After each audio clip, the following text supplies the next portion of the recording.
Okay, good afternoon, everyone, and welcome to another episode of College and Career Pathways, where every Monday, Wednesday, and Friday at 2 p.m. we provide you with information on various colleges and universities, financial aid resources, skilled trade professions, training programs, technical schools, college and career readiness skills, all designed to help you make the best career decisions possible.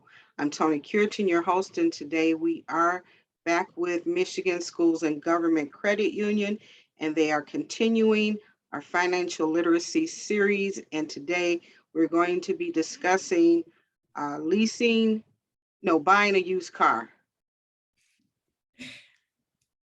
Colleen, welcome Buying back. a We're so used car. glad to Thank have you so much. Glad to be here. This is a topic that really applies to everyone their whole life. So it's not a teen or an adult situation. Let me share my screen. I have the classic adorable video to start with.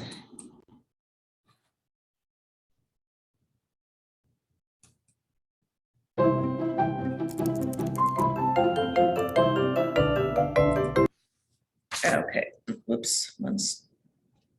Can you hear that? It doesn't seem like you can. Yes. Okay, I'm sorry, Tony. Can you hear me now? Yes. Could you hear the video at all? Yes. Yes, you could? Okay, perfect.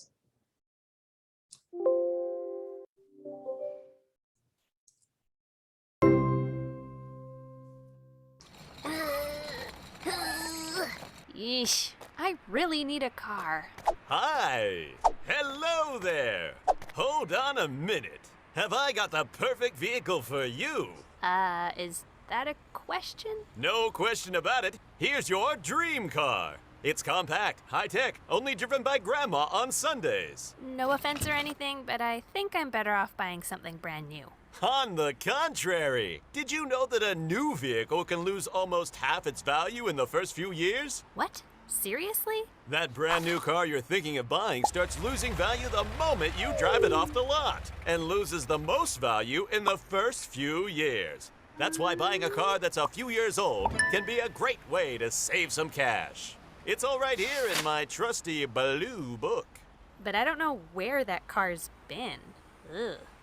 Hey, watch it, lady. I've been around the block a few times, sure, but I'm still in tip-top shape. What? A talking car? Well, I'm sold. Great! It's a deal. I'll go get the paperwork. You know, we're really just not right for each other. I always wanted a talking car. We can say hi to joggers and sing songs on road trips together. Whatever. What do you know about buying a used car anyway? Just pick the newest, cheapest one. Simple. That might just backfire on you. I'm certainly not the cheapest. I don't think she gets it. First of all, you've got to do your research. Start off by setting a realistic price range. You don't want to get stuck making monthly payments you can't afford down the road. I see what you did there. Only look for makes and models that fit into your price range. Keep in mind the cost of insurance and repairs, as well as the features you actually need. Like mega awesome talking ability? Like the junk you're hauling around. There's no way I can carry all that. Yeah, I guess not. Maybe a roof rack, though? Roof racks are so not my style. You may be better off with a nice hatchback. Have a look over there. Well, this one is pretty awful, but I like the sporty one. I'll buy this one instead. I can always throw on some talk radio. Whoa, whoa, whoa. Pump the brakes there, Turbo. Before you commit to a used car purchase, you should always evaluate the car. First, take a good long test drive to get a feel for the car and to spot any immediate problems. Then get the vehicle checked by a trusted independent mechanic. Finally, get a report of the vehicle's history based on the VIN. The what now? The vehicle identification number, or VIN, can usually be found on the driver's side where the windshield meets the dash. The VIN provides useful information on a car's accident and repair history, manufacturer recalls, and vehicle use. Wait, hold the phone. It says here this hatchback has been used to deliver bowling balls to ski resorts for years, and it once got major water damage from rolling into a hot tub. No thanks. Glad you checked, aren't you? Heck yeah. I just wish I could afford a car as clever as you, but maybe with some more room. We've got options for miles. Let's wheel and deal, huh? Well, I'm no master negotiator. You don't say. Learning to effectively negotiate is very important, whether you're shopping at a dealership or buying direct from the previous owner. And the most important part of negotiating is always being prepared to walk away. I think I'm gonna take some time, do my research, and then come back with the perfect game plan. Good idea. See you then. Remember, research, evaluate, negotiate. Nice job, sales guy. You sure know how to close the deal. Go take a joyride.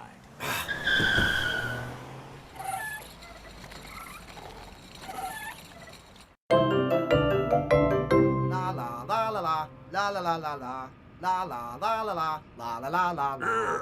I should have done my research. Wahoo!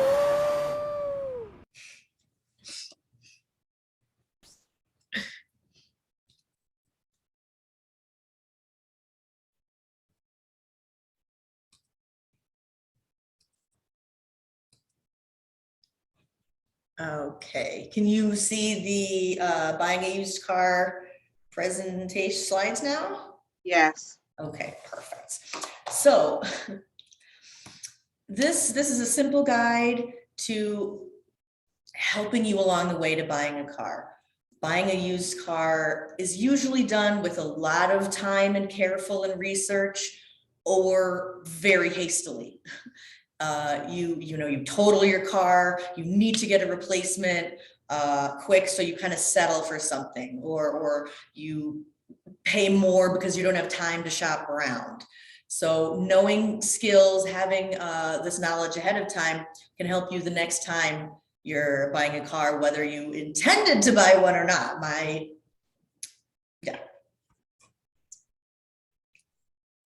So benefits of buying used, he mentioned it in the video.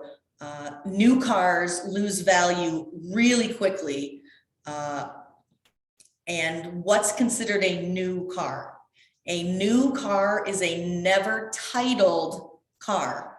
So let's say a dealership sold a car to someone and a week later they brought it back. Well, the car has actually been titled to them. So now it's, considered a used car. Wider selection, obviously you have only this year versus many, many years. The depreciation is less. The depreciation is proportionally less. So you'll still lose value over years, but not as rapidly, not at a highest rate. And a lot of times when you're buying a used car, you may or may not have a used car to trade in. And sometimes they have great value, $8,000. Sometimes they'll have like $1,000. And it's worth it to you. Trade in the car, you'll put that $1,000 as a down payment towards this one. So being able to resell or retain some value in the car is important. Research. I said you either do it, slow and careful or hastily. Research. You got to know what you're getting into. Same thing I say about credit cards. You don't sign up for the first one you see. And I use cars. I say you don't just walk into a dealership and say, I'll take the red one, because nobody would be that careless. So why would you say, oh, I'll just take that credit card because it has a puppy on it. So now we're looking at going into the dealership and saying, oh, I'll just take the red one, or you know what, I'll just take the newest, or the fanciest, or the cheapest, whatever car. You need to do your research and look for what you want. Setting a realistic price range. And we're going to get into more with this later, but when you're looking at the price of a car, total, $10,000, $5,000, $15,000, that's just the purchase price of the car. So remember, likely you will get an auto loan. So there will be interest, a few hundreds of dollars, maybe $1,000 in interest. Do you have insurance already? If you are replacing one used car with another used car, the insurance shouldn't change too much. If this is your first car or the first car that's, in your name, and you're just getting insurance, that's a whole nother bill. I mean, that's not like $20, $30 a month. That's a whole nother payment that you got to make every month. So keep in mind, repairs, features as in, are you going to want to keep this 2-year-old car washed all the time? Are you going to want to put a stripe down the side of it? Only look in your price range. Decide your price range first and then look in that price range. We say this all the time to home buyers when they're looking for homes. Set your price range first and then look, because if you see it first and fall in love with it, it's really hard to walk away. So you gotta cut the out of the price range. I'm not even gonna look at them because I'm just gonna want it and it's too much. Figure out what kind of car you're looking for. Even if you say, oh, I don't care, just some old used car, you still have deal breakers. I don't want it more than 10 years old.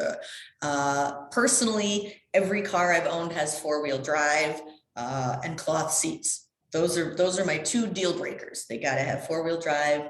It's got to have cloth seats. But other things like a moonroof, I really miss my last car that had a moonroof. Mine doesn't now, but that's okay. I have sync on my car now, and if I had to get a car without it, that may be a deal breaker now. But the color, if it's blue, if it's silver, if it's black, that's not necessarily a deal breaker.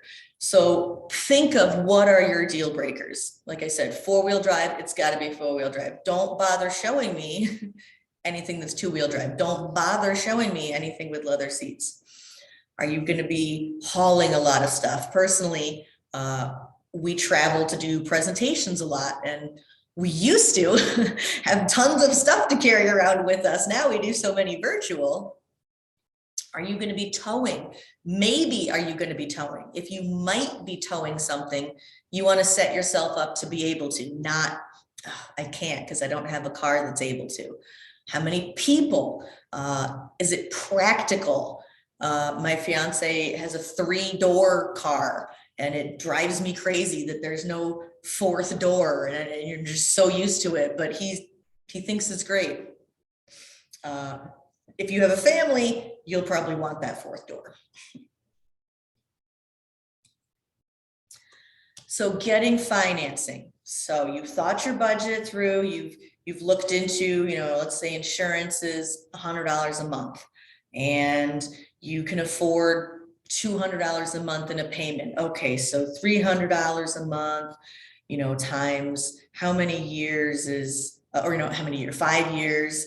Okay, I have my price range. You could go to the credit union first, say, hi, my name's Colleen, I'd like to get a car. I'd like to be pre-approved so that I know how much I'm able to borrow. I'm not asking for a specific loan yet, but I'm telling you that I want to get a loan. So would you approve a $10,000 loan if I'm asking? And they'll come back and say, yep, you're approved for $10,000. If you want to go ahead and start looking at vehicles that are $10,000, go ahead. It may come back and say, oh, I'm sorry, you don't have much credit. You're only, 19. We're really only willing to lend you $6,000. And then now you have to kind of figure out in your head, do I get a different car? Do I go to a different, credit union? Do I get a cheaper car? The third option is they may say, oh, Colleen, you're approved for $20,000. You're able to get up to a $20,000 car. I have the ability to get a $20,000 car. Now I already established my budget. I'm just going to stick with $10,000. I already decided that I'm going to get about approximately a $10,000 car. Just because someone's willing to lend me $20,000 does not mean I should take it. Does not mean it's a good idea. Does not mean it's money being left on the table. I'm trustworthy enough for them to loan me up to $20,000. That's great. Wow. They'll actually lend me more than I need. So keep that in mind. If they say, well, I was going to get a cheaper car, but I was approved for a much higher one, stick with your budget. Now you can take that pre-approval and say, well, I know I'm approved for $10,000 at MSGCU, so I don't have to really rush. I can find the car that I want, shop around, and dealers will really like you because they know you're already approved. They don't have to sit down and be like, figure out whether they can get you a loan. And it means you're serious. It means you really put some thought into it. You're not just browsing to test drive the cars. So again, it depends what you're looking for.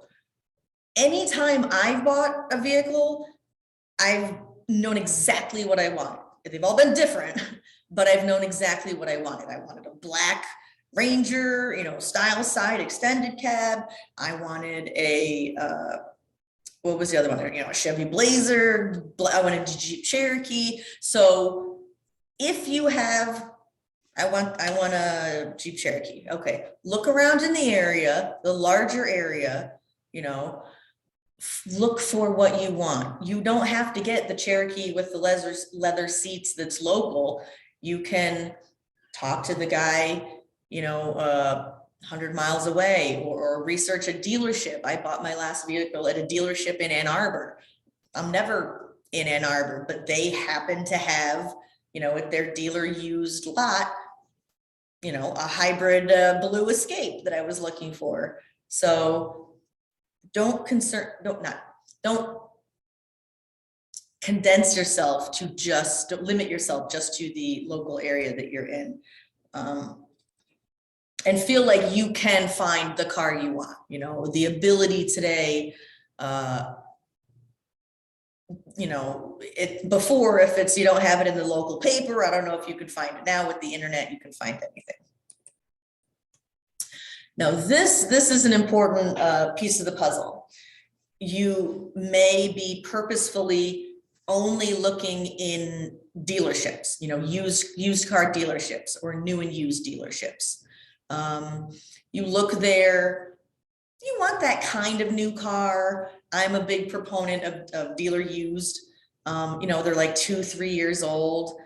They're still expensive, but they're way cheaper, like at least $10,000. They're way cheaper than a brand new car. And the point is they come with a warranty. You can bring it back. That it's been inspected. That they're not lying to you. That it has as many miles as it says it does.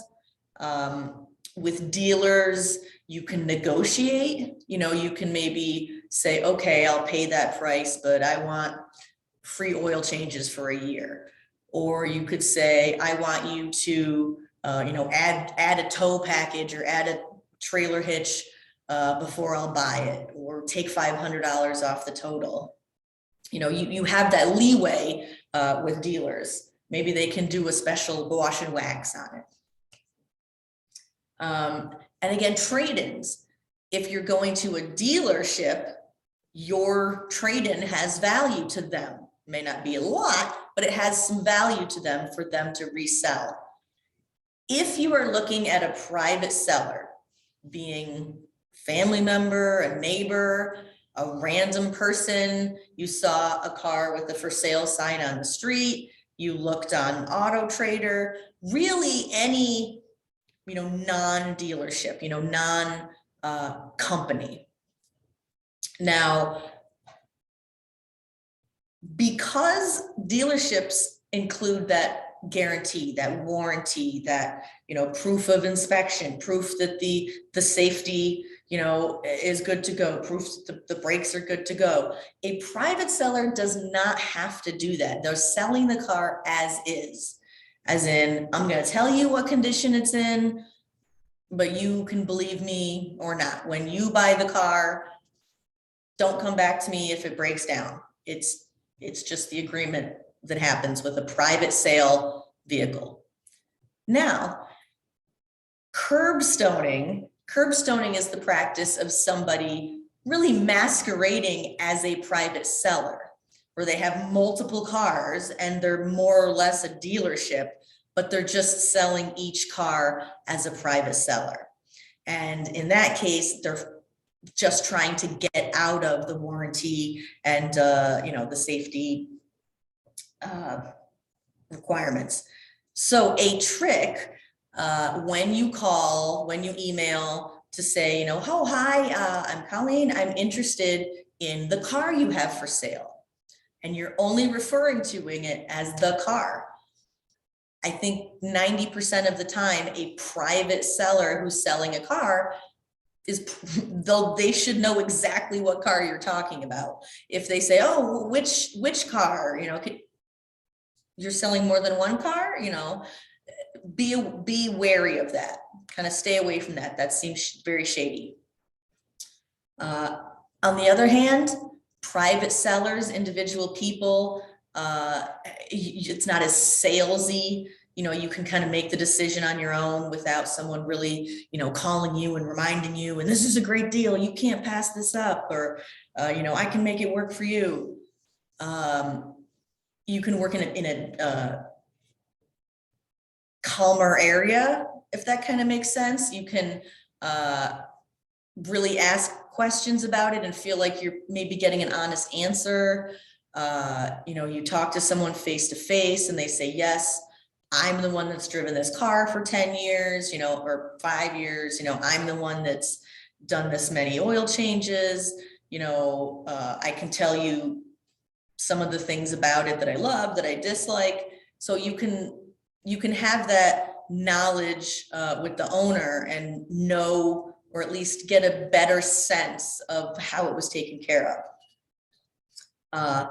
And then there's no unnecessary costs. Dealerships, though they will try to take things away, like, oh, we'll take $500 off, or, oh, we'll give you some oil changes.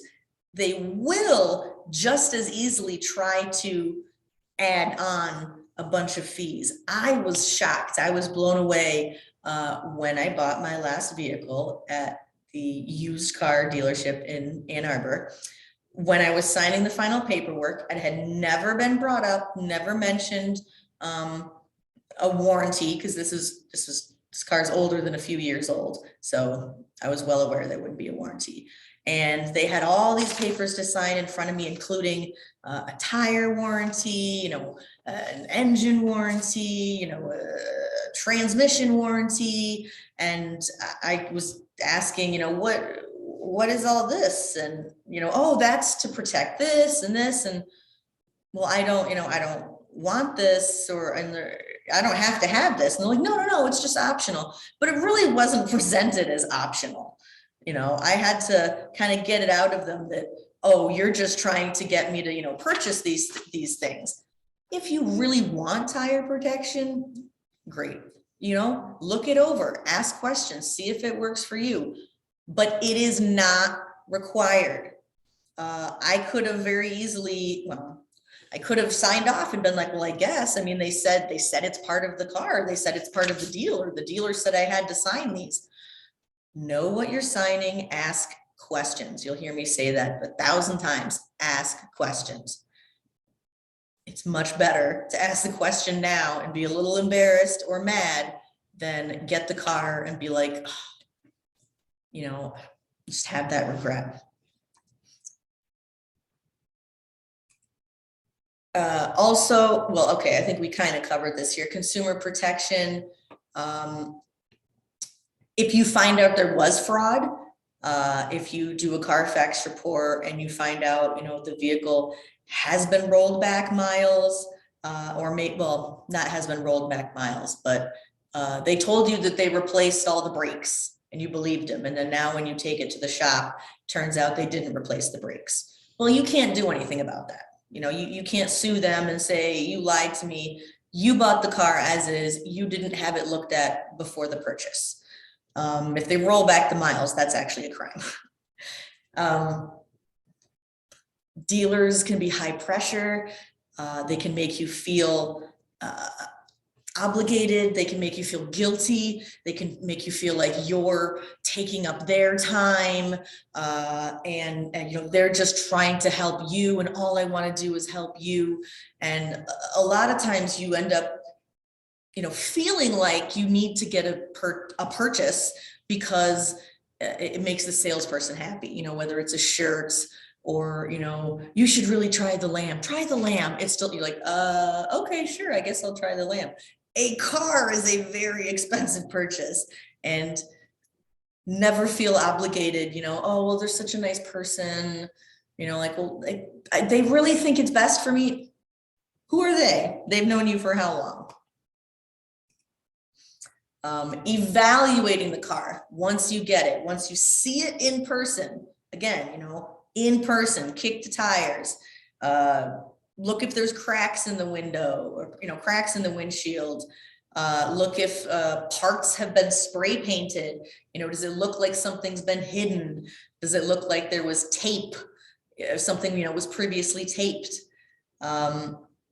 Look under the hood, you know, bring your friends. And I don't mean like bring your friends. I mean, bring your uncle, bring your brother's friend who works at the mechanic shop, you know, bring your friend who goes to, you know, the auto mechanic vocational school, you know, who can at least give you some knowledge, who can at least be there to know if they're taking advantage of you, to know, you know, I loved big trucks when I was in high school, and I was so proud of myself shopping for my first car on my own at 18, and you know, thought I was as big. And you know, they try to get you. We have, you know, you got to replace the tires every, you know, 6 months, and we got the headlight fluid, and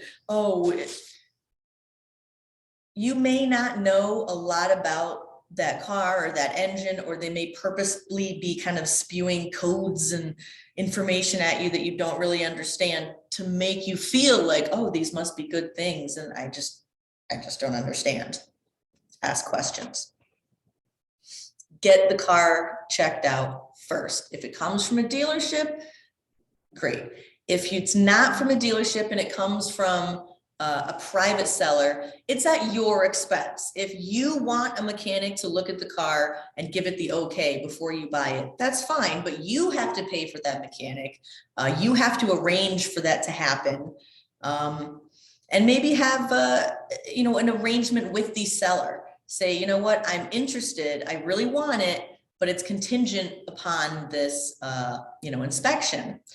The seller, excuse me, might not want to go along with that because the inspection isn't until next week. So what if you end up not buying it? That means I had this whole week that I didn't sell it to people who wanted it, you know. So it's a back and forth. It's a negotiation. Okay, well, how about if I bring my friend out? You know, how about if I test drive it? And you just test drive it to the shop, and the guy, as a favor, you know, looks under the hood for 5 minutes and gives you the okay. Have it looked at by somebody who knows something, please. After the fact, there's really not much of anything you can do about it. Take it for a test drive. So necessary. How does it feel? I mean, stepping into it. It sounds weird, but that's something that's really important. Like I said, I've always been a truck girl. I want to step up. I'm used to stepping up. It feels weird when I get in people's cars and you're kind of like climbing down. You feel like you're like getting into it, you know, riding on the ground. Do you have a disability or you know, ache where going a specific way, you're having to lean a specific way, doesn't work for you?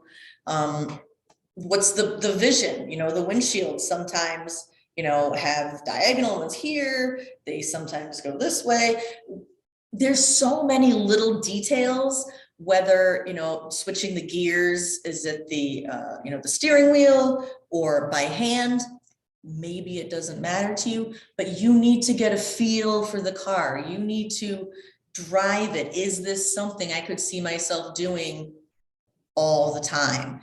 You know, it's a little bouncy. Well, if that's bothering you in like the first 5 minutes you have the car, it's going to continue to bother you. It's not going to just suddenly go away. If the glare or you know, when you pull the visor down, it creaks really loud, that's not going to change. You know, try all that stuff out. Turn on the air conditioning, turn on the heat.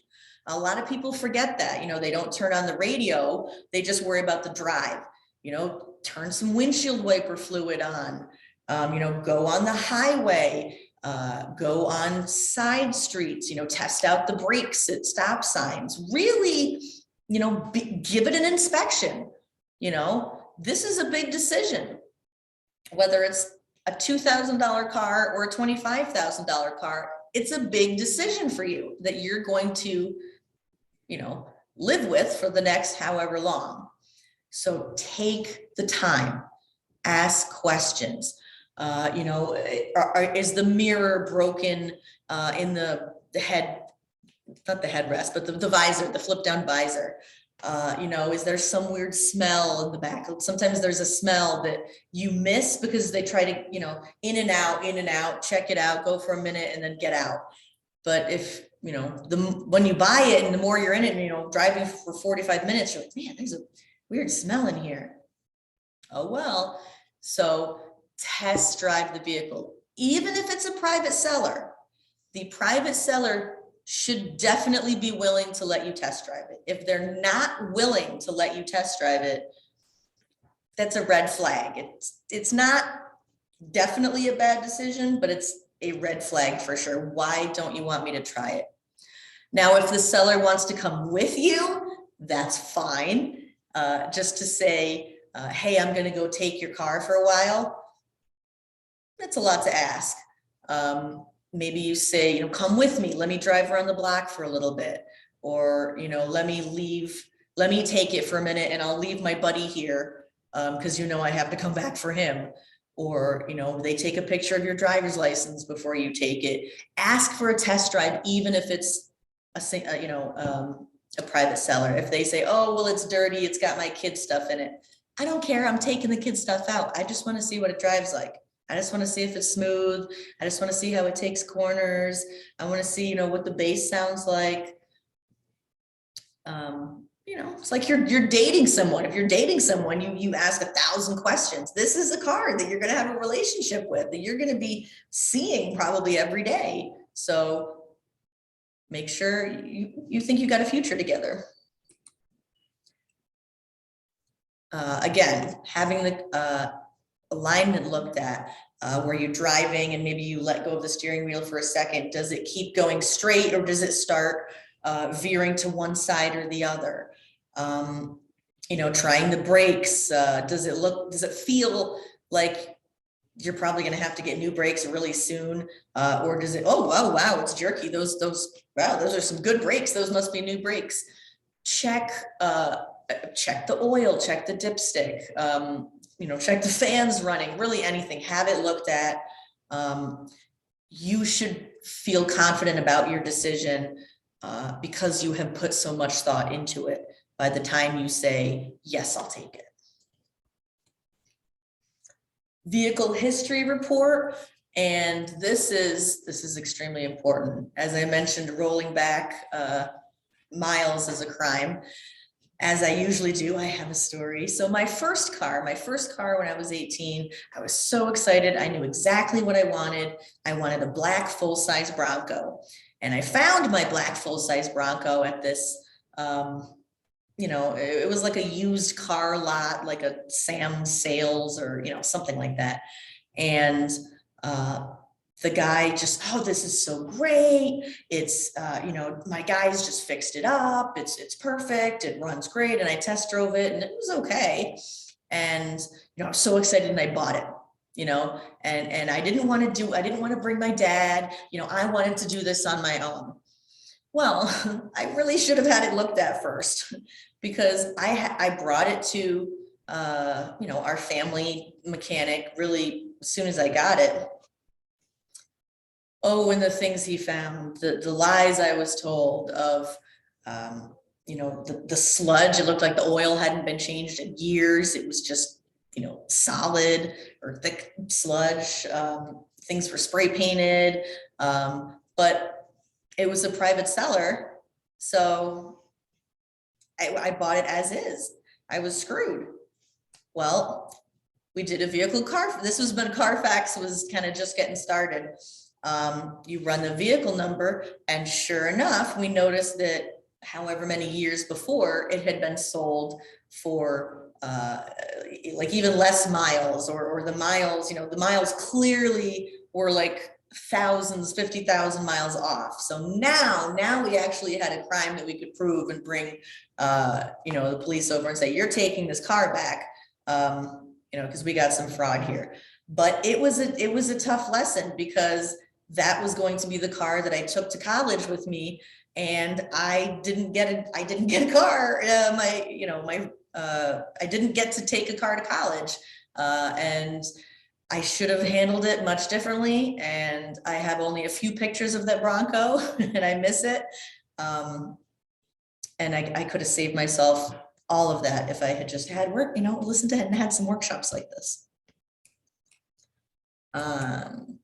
Negotiating. So now you found a car you like. Doesn't mean you found it. You think you found it. You found a contender. Ask, well, what can you do for me? Let's say the sticker price is $10,000. At the dealership, you can usually ask for, well, what can you add to it? What can you take as a trade-in? Even with a private seller, you're saying, how about I give you $9,000? What if I give you $9,500? What if you wash it and change the oil and give it to me for $9,500? You can have those negotiations. The back end, dealers make money on the back end by selling financing, add-on, rust proofing, warranties, a lot of that stuff that's kind of shuffled in there with the other paperwork. That's just, well, that's just acknowledging this, and that's just ask questions. What am I signing? You have to check a box somewhere that says, yes, I do want, this $50 rust proofing. So you will see that before you check it. Why am I checking rust proofing? Ask questions. They will offer extra things. Why don't you pay extra and we'll put a security system on it? Why don't you pay some extra and we'll put a remote start on it? Well, that's possible, but pay attention for those kind of back end charges that come in at the end. Once you've pretty much said, oh, I'm going to take it. And now they're, oh, it's a rust proof and car warranty and change the headlight fluid.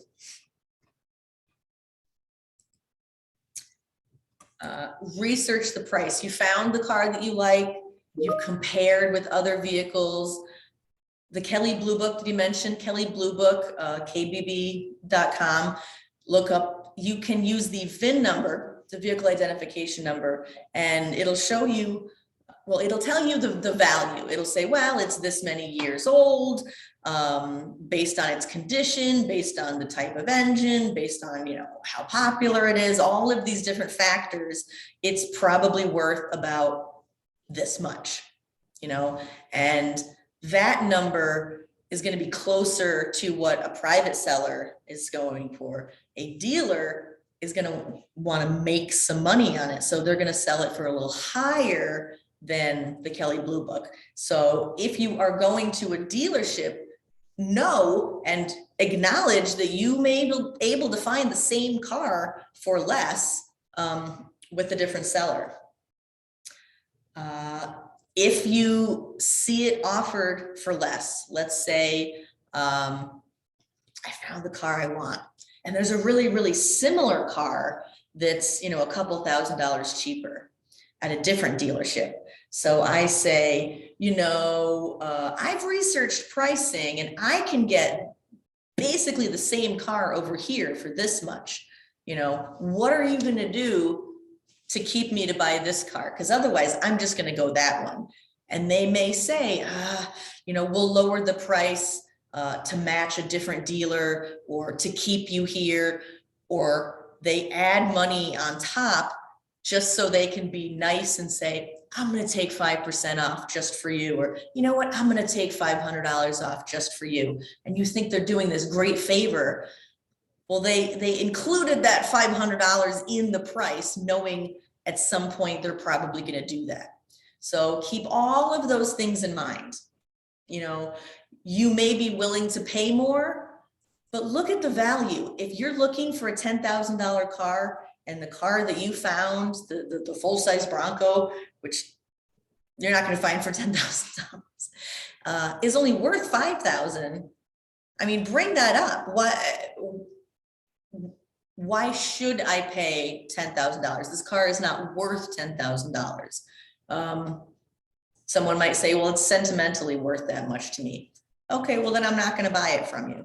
You know, they may have told you, oh, the car is definitely worth $10,000. Don't bother looking it up. You know, and then once you look it up, you say, wait a minute, this is a lot less than the guy told me. Negotiate, say, I'm not going to pay more than what this says. You know, you can have those conversations. Be prepared to walk away. As I said, decide your budget beforehand. Have deal breakers beforehand. Have an idea of the type of car, the specific car you're looking for ahead of time.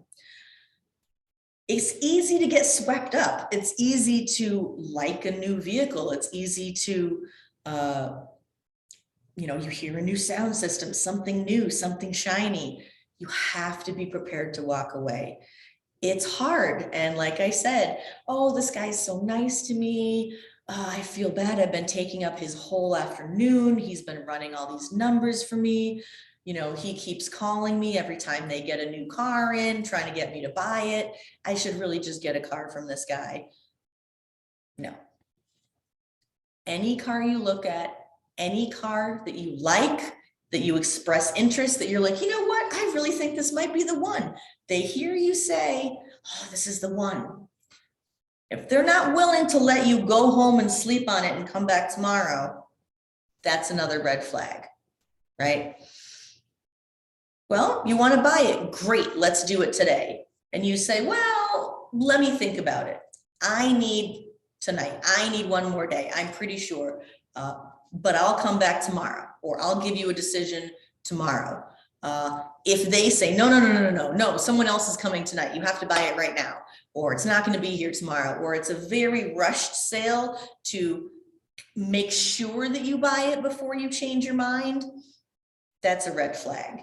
If they say, okay, you know, I hope you do, you know, I'm going to check back with you, but they allow you time to think about it, that's an honest sale. And don't get too attached to a specific car. Like I said, you'll have deal breakers, but other than the deal breakers, you know, I may go out thinking I'm going to get a pretty sweet car for $10,000. And I realize, wow, I thought I was going to get, you know, 4-wheel drive. I thought I was going to get, you know, a moonroof, and I can't get any of these things. You know, I can't get a car that's newer than 10 years old, or, you know, 15 years old. So you may have to change your expectations. You may have to change what you're, you know, willing to pay for or willing to settle for, because once you have that loan, remember, now that you've decided you're going to purchase the car, you take that information back to the credit union. You know, they go back and forth, and they pay the seller. So they pay either the person or the dealership. And now you're making payments to the credit union. So even though the car costs $10,000, by the time you end up making your final payment, it may have cost you $11,000 or maybe, you know, $12,000, depending on your credit. So that's why credit is so important. That's why it'll expand. If you know that you've got great credit and you're going to get a 1.9, well, you get a 2.99, 3% interest rate on your car, then you can maybe go a little bit higher. But if you have poor credit and you know it's just going to be costing you more as time goes on, you might have to, lower how much you're willing to spend or how much you can afford to spend.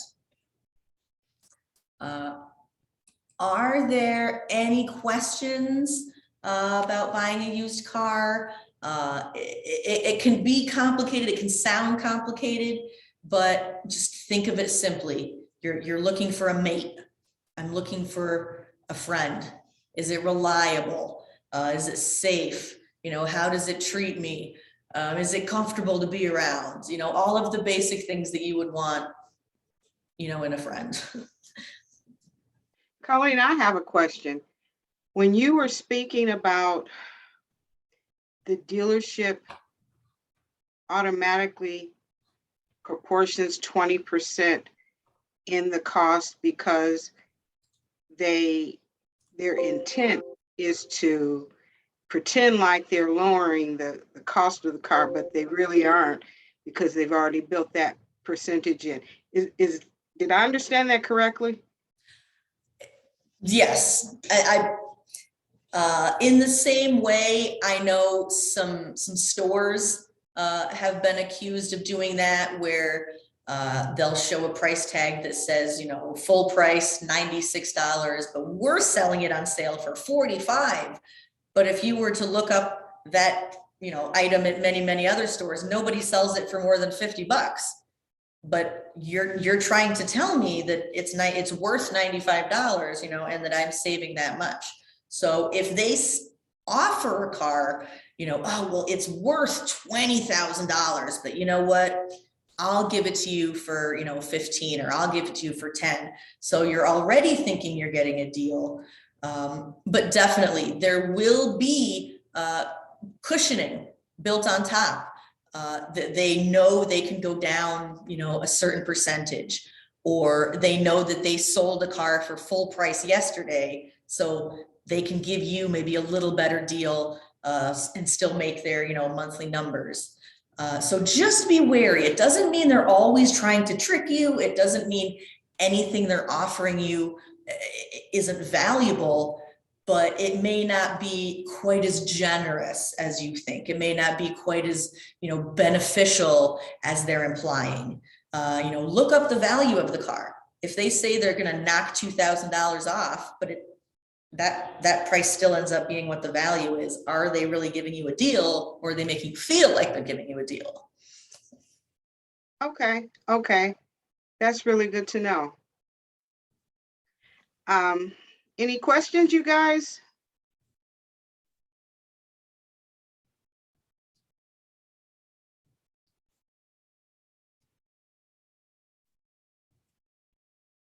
Well, all right then. If there are no questions, we will bring this presentation to a close.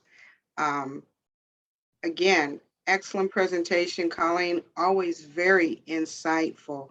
I learned so much, and I know our students equally are coming away with information that they had never even thought of or considered, because these are just some things that you don't necessarily know unless someone tells you.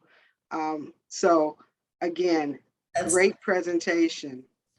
Yeah, it's expensive to learn through experience. So that's Yes. really why I love what I do, because you can Yes. make so much money if you let yourself learn some advice. Absolutely. Also, I like the part about going in pre-approved. That way, you're not getting their finance company at their interest rates, which usually can be considerably higher than. That's another good point. That yes, it is beneficial to come in pre-approved, but let's say you don't. Let's say you see a for sale sign and you decide to walk in and start looking around, and after a long time you decide you're going to take it. They can say, all right, I made some calls, I've got the loan set out for you, it's going to be this much. Well, they kind of went loan shopping. So you absolutely can say, well, whoa, can you show me the different offers. You know, you have to reveal the different offers, or, you know what, I prefer not to go through your financing. I prefer to go contact my credit union and get a loan through them. So you don't have to get the pre-approval ahead of time, but that's another thing. I should have mentioned that it will seem required or automatic, that, you know, they've just taken care of everything for you because, you know, you're so helpful and nice. You don't have to go with that interest rate. Yep. I purchased a vehicle a while ago, and they were like, well, why don't you want to use our finance company? I'm like, because my credit union has a lower rate. And so they came back and they says, well, what if we match your rate? And I'm like, why is it so important that I go through your finance company, that even to the point that you're willing to match my rate of my credit union? You know, I'm like, what's in it for you? You know? Right, exactly. Yeah, exactly. So. Well, all right. Thank you guys for joining. Everybody have a great day. Have a great day, guys.